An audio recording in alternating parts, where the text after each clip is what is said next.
నివాస స్థలంలో ఉండడానికి సృజించడం అంటే మనం నివాసం ఉండడానికి దేవుడు అంట మనకు పరలోక రాజ్యాన్ని సృజించారు, భూలోకాన్ని సృజించారు. ఇప్పుడు ఇంకా మన పిల్లలు పాపలు కంటున్నాం, పెళ్లి చేస్తున్నాం, కానీ పరలోక రాజ్యాన్ని కూడా మనకు సృజించారు. కాబట్టి ప్రభునందు ప్రేమైన సహోదరులారా, దాన్ని స్థిరపరుస్తా ఉండ మన కోసం దేవుడు ప్రణాళిక ఉంటుంది. మన పిల్లలు ఇద్దరు మగ పిల్లలు అయితే చిన్న ఫ్లాట్ కొనాలని ఎట్లా ఉంటుందో, తన బిడ్డలైన వారికి దేవుని రాజ్యాలు స్థిరపరచాలని ఆయన కూడా ఆలోచించి పనిలో ఉన్నారు. పరలోక పట్టణాన్ని తయారు చేస్తా ఉన్నారు, మీరు వస్తారా? కాబట్టి ప్రభునందు ప్రేమైన సహోదరులారా, ఆ పరలోక రాజ్యాన్ని స్వతంత్రించుకోవాలంటే డబ్బు అవసరం లేదు, అందం అవసరం లేదు, ఎలల వస్త్రాలు కానీ ఎండి బంగారం కానీ ధరించుకునే అవసరం లేదు. మంచి మనసు ఉంటే చాలు, చెడుతనం మానుకుంటే చాలు, దేవుని యందు భయభక్తులు కలిగి ఉంటే, సేవకుని పట్ల ప్రేమ కలిగి ఉంటే అది మీకు దొరికింది. 65:17 వచనంలో 65 యెషయా గ్రంథం 17 వచనంలో 17 వచనంలో ఒక మాట అంటాడు, ఇదిగో నేను కొత్త ఆకాశాన్ని కొత్త భూమిని సృజించుచున్నాను. నేను ఇప్పుడు ఇల్లు కడుతున్నా, మీకు పరలోక రాజ్యంలో కొత్త ఆకాశాన్ని కొత్త భూమిని సృజిస్తున్నాను అంటాను. మీకోసమే సృజిస్తున్నా.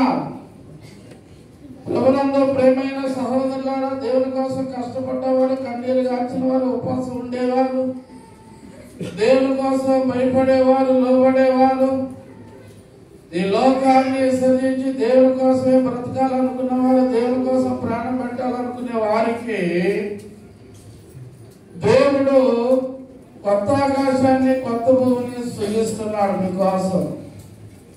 కాబట్టి ప్రభునందు ప్రేమైన సహోదరులారా, దేవుణ్ణి నమ్ముకుంటే ఏమొస్తుంది అంటారు? లోకంలో ఏమి తిందామా, ఏం తాగుదామా, ఏం ధరించుకుందాం అనుకుంటారు. వెళతా యాక్సిడెంట్ జరిగితే ఏమి ఉండదు. కాబట్టి దానికోసం ఎంతో ప్రయాస, ఎంతో ఆరాటం, పోరాటం. కానీ ప్రభునందు ప్రేమైన సహోదరులారా, తిరిగి రండి అంటాడు. వెళ్ళాలి అక్కడికి ఎప్పుడైనా. ఇది మటుకి లగ్న సత్యం. ఏదో ఒక రోజు ఏదో ఒక గడియలో దీన్ని వదిలిపెట్టాలి. ప్రవక్తలందరూ పెద్ద పెద్దవాళ్ళందరూ వదిలిపెట్టి వెళ్ళిపోయారు. వారికి ఇచ్చిన తలంతో సువార్త చేసి నా పరువు తుదముట్టించి నా కోసం నీతి కిరీటం ఉంచబడి ఉంది అంటాడు పౌలుగా.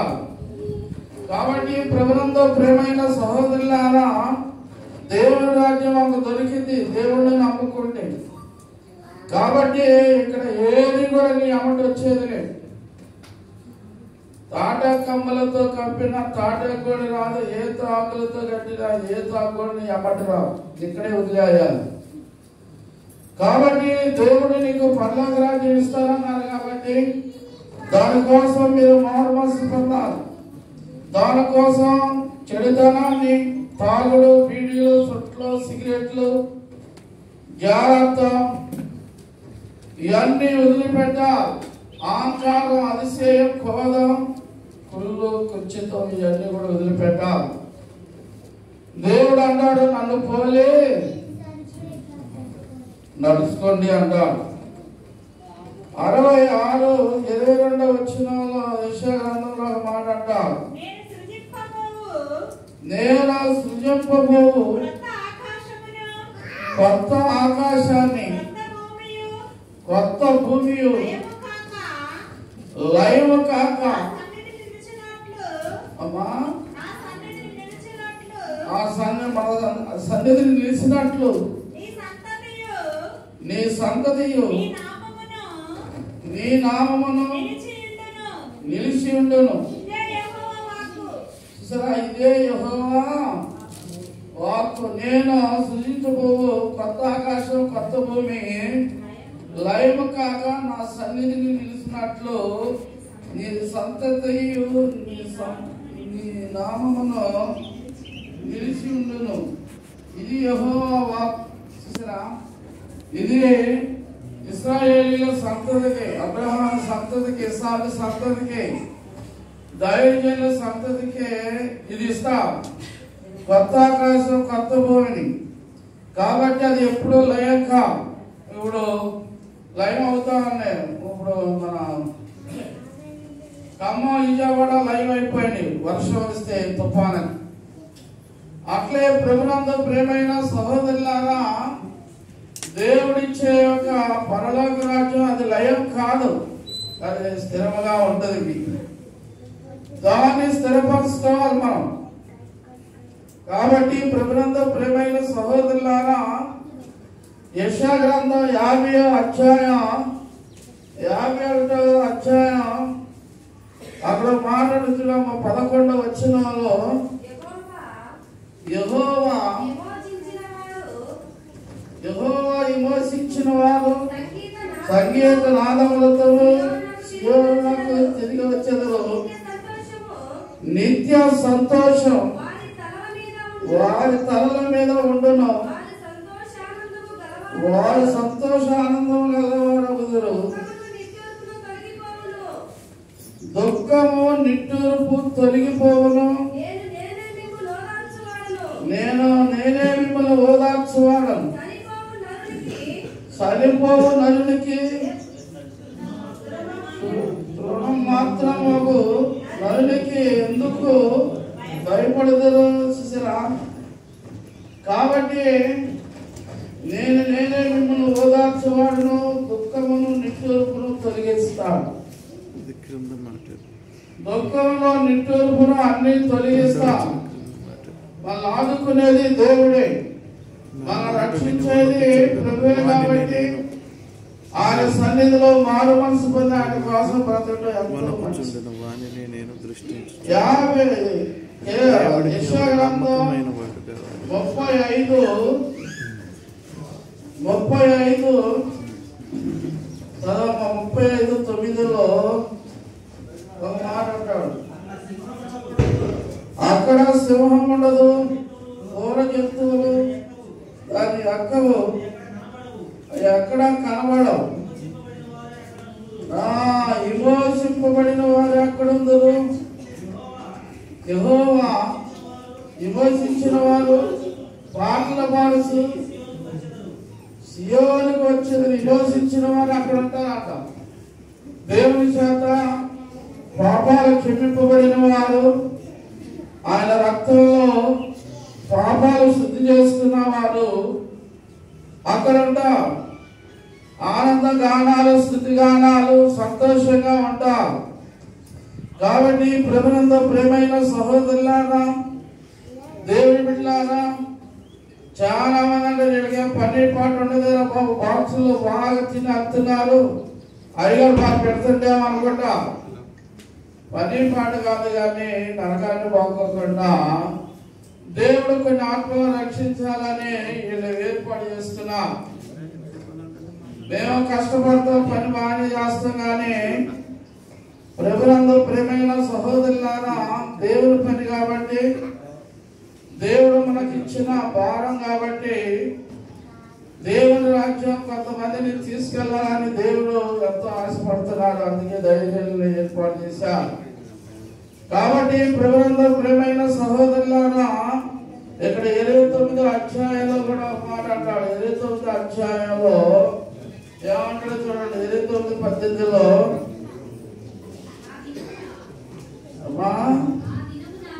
ఆ దినాన చెవిటి వారు గంధవాక్యములు విందురు, అంధకారం కలిగినను గాఢంధకారం కలిగినను గుడ్డి వారు కన్నులారా చూచెదరు. యెహోవాయందు దీనులకు కలుగు సంతోషము అధికమగును. ఆ దినాలంటే ప్రభునందు ప్రేమైన సహోదరులారా, గుడ్డివారు చూస్తూ ఉంటారంట. కాబట్టి చెవిటి వారు కూడా వింటారు, గంధవాక్యాలు చదువుతారంటాడు. మనుషుల్లో పేదలు ఇశ్రాయేలు యొక్క పరిశుద్ధ దేవుని యందు ఆనందిస్తారు.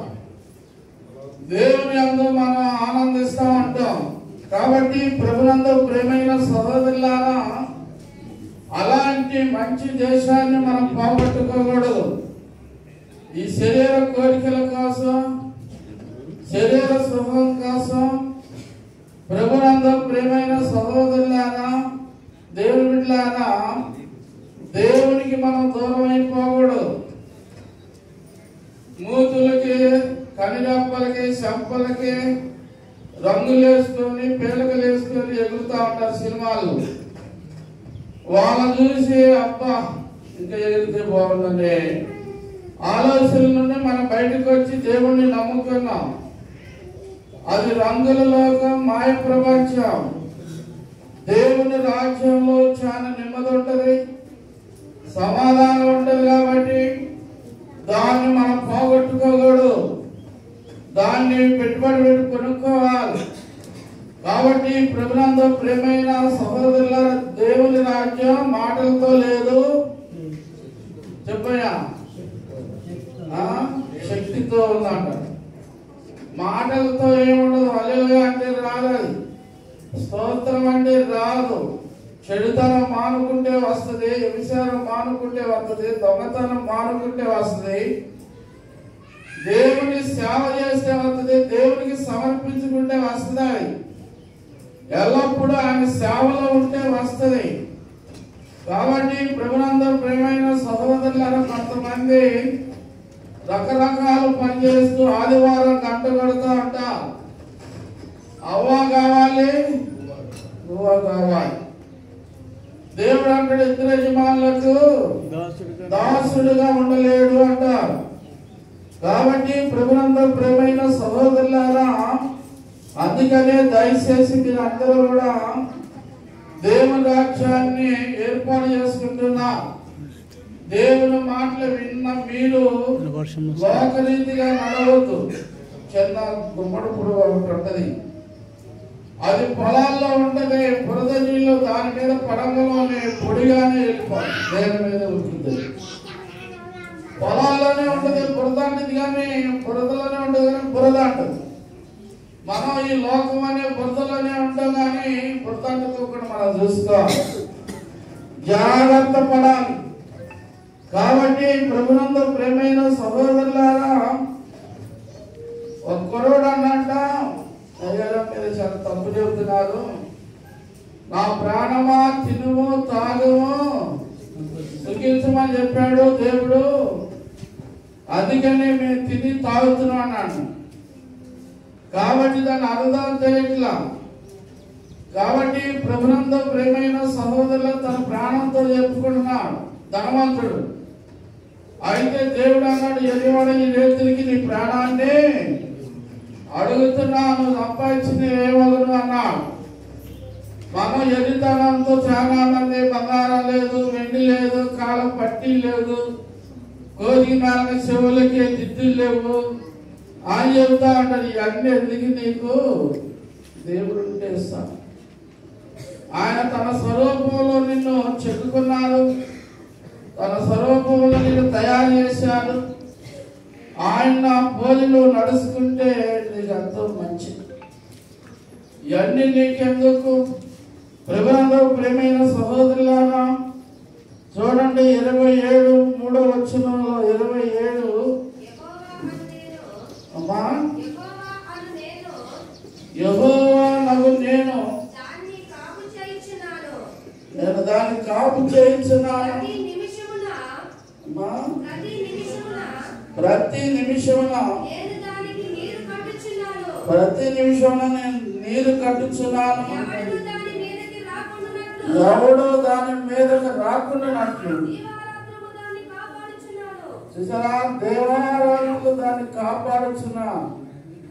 ఇప్పుడు మన దేశం మీద కూడా అందరూ చుట్టూ ఆర్మీ పోలీసులు ఉంటారు.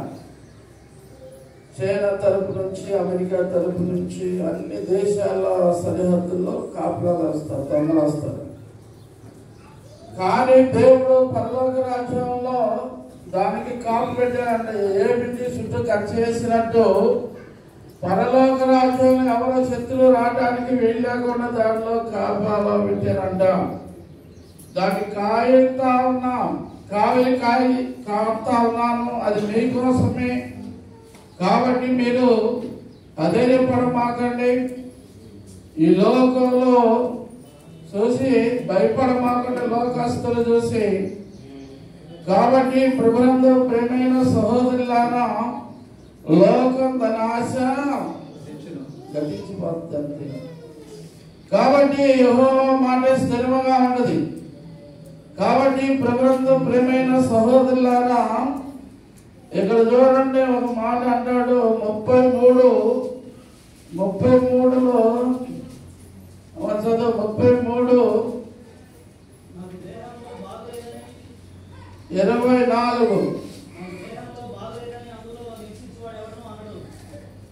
ఎవడనో అనడు, దానిలో నివసించి వారి దేహములో బాగలేదని అందులో ఎవరు అనరు. దానిలో నివసించు జనులు దోషం పరిహరింపబడినట్టు పాపాలు క్షమింపబడదు. మన దోషాలు పరిహరింపబడతాయి. దేవుడు మనకు అలాంటి పట్టణాన్ని తయారు చేస్తున్నాడు.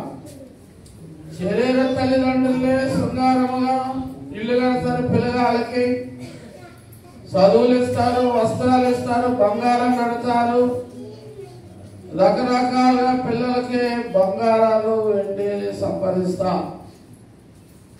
కాబట్టి దేవుడు కూడా మనకి అన్ని ఏర్పాటు చేస్తాం. దోషం పరిహరించబడును, మన దోషాలు కూడా క్షమిస్తారు దేవుడు. అందుకనే ప్రభునందు ప్రేమైన సహోదరులారా, దేవుని రాజ్యాన్ని మనం స్వతంత్రించుకోవాలంటే దేవునికి మనం భయపడాలి.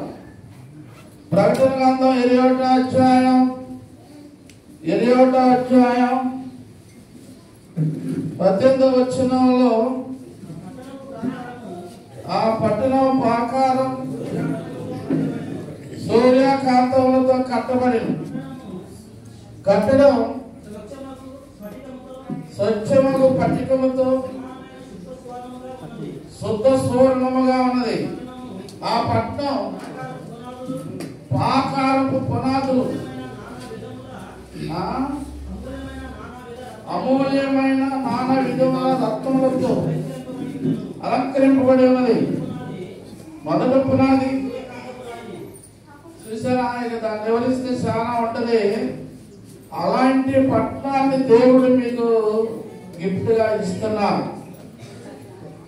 కాబట్టి ప్రభునందు ప్రేమైన సహోదరులారా, మీరు ఉపవాసం ఉన్నందుకు, నిందలు పడ్డందుకు, తర్వాత బిక్కారి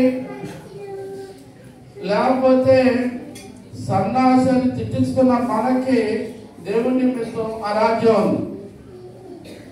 నువ్వేమన్నా అందరు తెలుసుకున్నాను, నేను పని మానేసి రంగులు వేసుకుంటా, రాజమండ్రికి వెళ్తా, వ్యవసాయం చేస్తా, అందరూ చీచా అంటున్నారు. చీచా అన్న దేవుని కోసం నువ్వు బ్రతకాలి. ఆ యొక్క రత్నములతోనూ ముత్యములతోనూ అలంకరింపబడిన ఆ పట్టణాన్ని నువ్వు సొంతం చేసుకోవాలి. కాబట్టి ప్రభునందు ప్రేమైన సహోదరులారా, చూడండి 27వ వచనం, అక్కడ 27వ వచనంలో ఒక మాట అంటారు. 27వ వచనంలో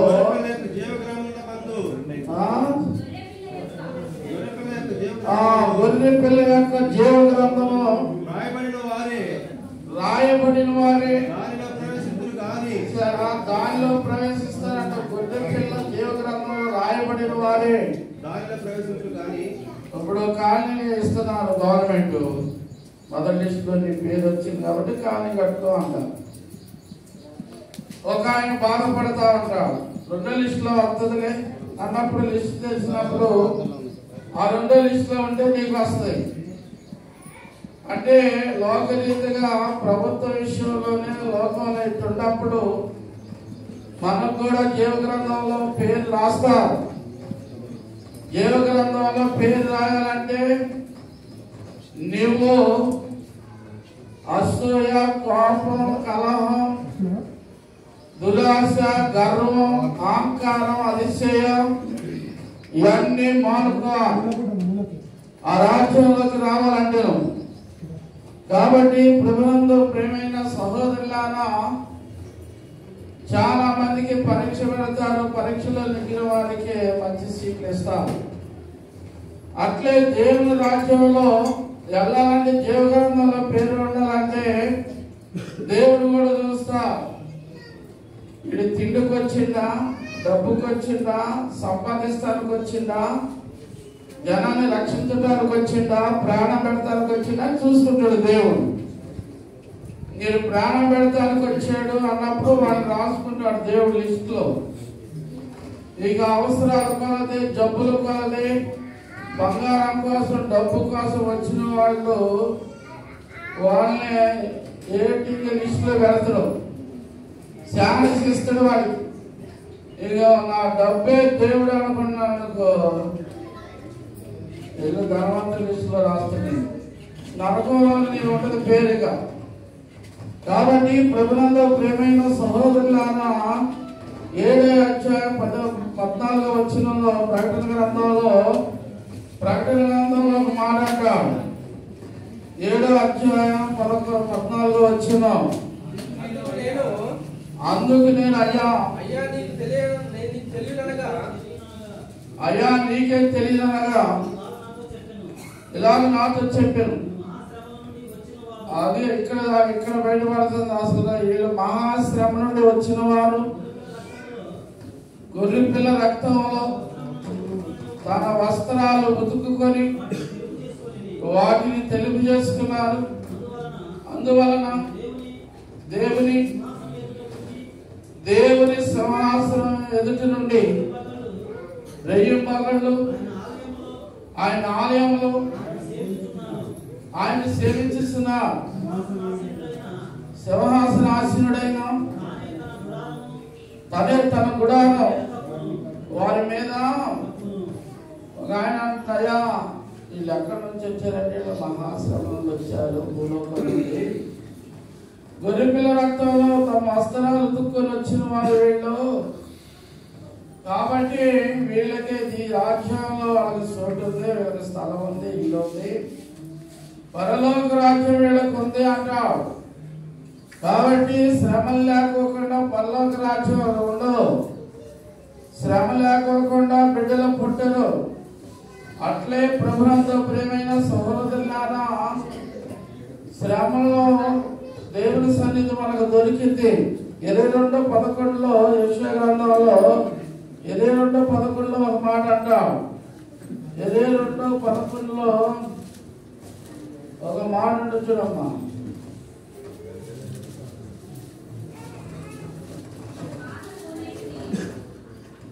పాత కోనేటి నీళ్లు నిలుచుటకు ఆ 2 గోడల మధ్యన చెరువు కట్టించిరి.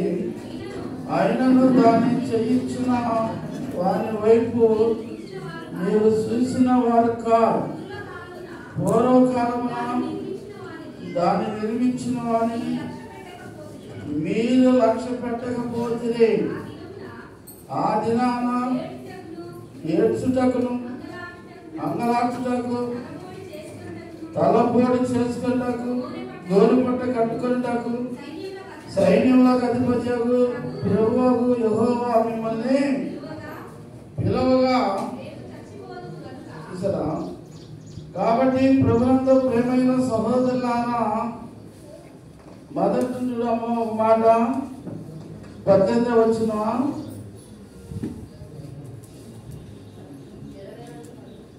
22:18 ప్రకటన గ్రంథం 22:11 ప్రకటన. అమ్మా, అన్యాయం చేయవాడు ఇంకనో అన్యాయం చేయనండి, అపవిత్రుడైన వాడు ఇంకనో అపవిత్రుడుగానే ఉండేము, నీతిమంతుడుగానే ఉండేము, పరిశుద్ధుడు ఇంకా పరిశుద్ధులుగా ఉండేము. ఇదిగో నేను త్వరగా వచ్చుతున్నాను. వాని వాని క్రియల చొప్పున ప్రతి వానికి ఇచ్చుటకు సిద్ధపరిచిన జీతం నా దగ్గర ఉందంట. దేవుని దగ్గర అంటే జీతం ఉందంట.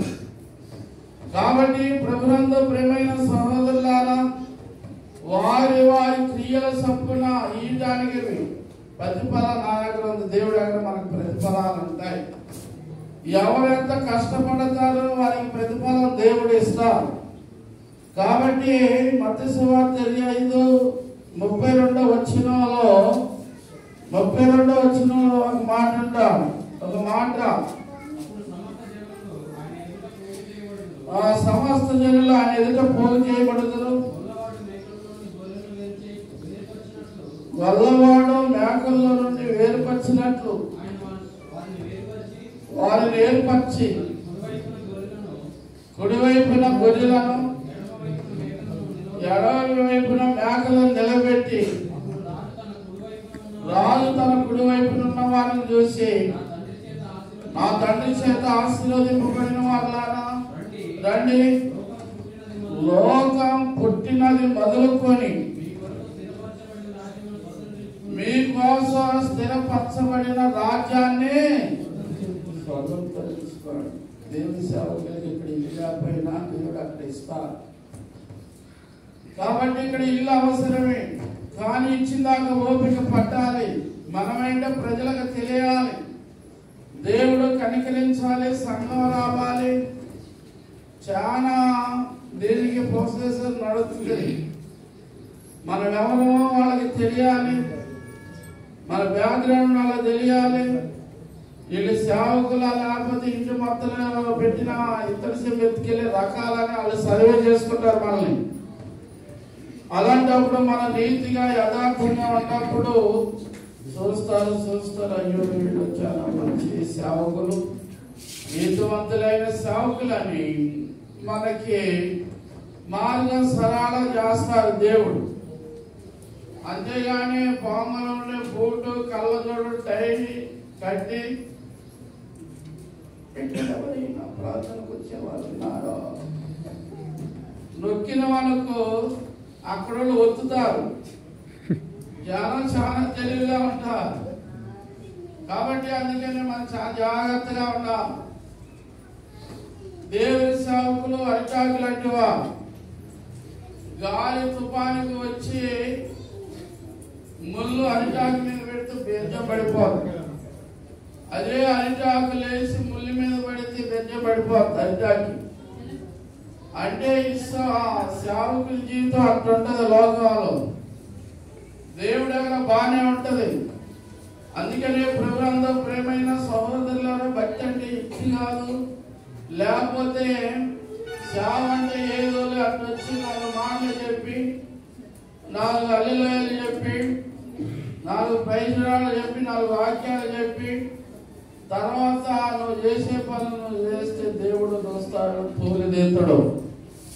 కాబట్టి చాలా జాగ్రత్తగా ఉండాలి. ప్రభునందు ప్రేమైన సహోదరులారా, లాస్ట్ మనం ఏం చెప్పుకున్నాం? గొల్లవాడు గొర్రెల నుండి మేకలను ఏర్పరిచినట్టు నా తండ్రి చేత ఆశీర్వదింపబడిన వారా, లోకం పుట్టినది మొదలుకొని మీ కొరకు సిద్ధపరిచిన రాజ్యాన్ని స్వతంత్రించుకుని అంటాడు. లోకం పుట్టినది మొదలుకొని అంటాడు. నువ్వు పుట్టిన కాడి నుంచి దేవుళ్ళో లేవు, ఏదో 10 సంవత్సరాలు వచ్చినప్పుడు వచ్చు. కానీ ఎప్పుడు వచ్చినా దేవుడు ఇస్తారు. ఆయన నమ్మదగిన దేవుడు కాబట్టి మంచి మనసులు ఎంత దేవుడు నిన్ను దీవించి ఆశీర్వదిస్తారు. ఈ మీటింగులు ప్రార్థనలో ఎందుకు ఎందుకు ఎందుకు కలిసి అంటారు? కలుసు కాదు కానీ మీరు పరలోక రాజ్యం మీ దేవుడు ఇస్తారు. మీరు ప్రార్థనకి వెళ్ళండి, దేవుడు మీకు గొప్ప మేలు చేస్తారు. మరి పౌలయ్య గారు మీ మధ్యలో ఉంటారు. ఏ ఆపద వచ్చినా మీ కుటుంబంలో మీ బిడ్డలకి ప్రార్థన చేస్తారు. దేవుడు వారి ప్రార్థనని మీ కుటుంబాలకు మంచి మేలు చేస్తారు. దేవుడు కొద్ది మాటలు దీవించినగా ఆమేన్.